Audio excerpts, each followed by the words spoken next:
বড় পর্দার অফার পেয়েছি ভাইয়া, কিন্তু আমি তো আসলে জানিনি, একটু খারাপ স্বভাব। একটু বেছে কাজ করার প্রতি আগ্রহ আমার বেশি। আমার অনেক অভিনেত্রী পরে বলেছিল যে ক্যারেক্টারটা আমি করলে আসলে ভালো হতো, অফারটা না নিয়ে ভুল করেছি। তাই নাকি? আমি জানি না, আমি জানি না। আমি এরকম কোনো কিছুই জানি না। কিন্তু যে জায়গায় আমার একটু আপত্তি হয় মাঝে মাঝে, এরকম অনেক ক্যারেক্টারও আছে যেগুলো আমার করবার কথা ছিল, আমি কখনো হয়তো আমার হয়ে ওঠেনি করা নানা কারণে। আমি তো ভাইয়া গ্যাপ চাই না, কেন যেন আমার কাছে কাজের অফার খুব একটা, মানে অফার্স আসে but not the kind of films or projects যেগুলো আমি করতে চাই। নেক্সট কাজ আসলে ভাইয়া ফিকশনের জায়গা থেকে সেভাবে কিছু না। আমি একটা অনুষ্ঠান করছিলাম একটু আগে, এই ফ্লোরে আমার শ্যুট চলছিল। দুটো অনুষ্ঠান পরপর করেছি, যেহেতু উপস্থাপনা আমার আরও একটি পেশা রয়েছে, সেটা করেছি। কিছু ব্র্যান্ড নিয়ে কাজের কথা চলছে, সেগুলোও হচ্ছে। বড় পর্দার অফার পেয়েছি ভাইয়া, কিন্তু আমি তো আসলে জানিনি, একটু খারাপ স্বভাব। একটু বেছে কাজ করার প্রতি আগ্রহ আমার বেশি। আমার বাদ বিচার করতে গেলে একটু বেশি বাদ বিচার করে ফেলি, কিন্তু যেগুলো এসেছে সেগুলো আমার মনে হয়নি যে আমি আসলে করতে চাই, সে কারণে করা হয়নি বা করছি না। না, চ্যালেঞ্জিং তেমন কিছুই ছিল না। We both were very professional আমাদের কাজের জায়গায়। আর আমি খুব মেন্টাল একটা প্রিপারেশন নিয়েই গিয়েছিলাম। আমার একদমই ফ্লোরে যাবার আগে আসলে উনি কীরকম, ওনার আচার আচরণ কীরকম, আমার একদম জিরো ধারণা ছিল।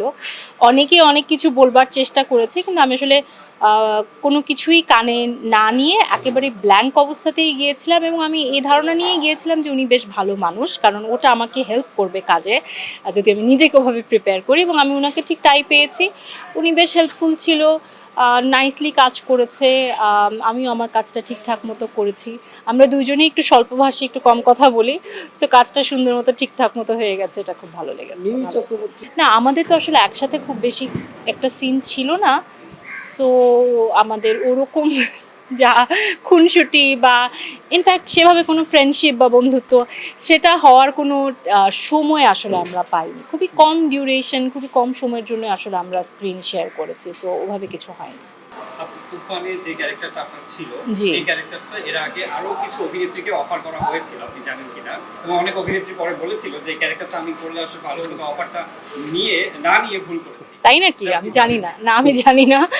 আমি এরকম কোনো কিছুই জানি না যে নিশ্চয়ই আরও অনেককে অফার করা হয়েছিল। ইনফ্যাক্ট আমাকে, আমার মনে আছে আমাকে যখন ফার্স্ট টাইম বলা হয়েছিল এই ফিল্মের ব্যাপারে, এরপর 2-3 মাস কিন্তু আমার সাথে কোনো যোগাযোগ করেনি।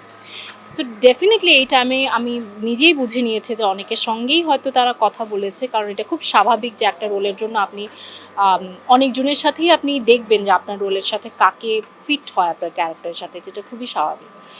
তো এটা হতেই পারে, কিন্তু যে জায়গায় আমার একটু আপত্তি হয় মাঝে মাঝে, এরকম অনেক ক্যারেক্টারও আছে যেগুলো আমার করবার কথা ছিল, আমি কখনো হয়তো আমার হয়ে ওঠেনি করা নানা কারণে, কিন্তু আমি না কখনো সেটা বলি না।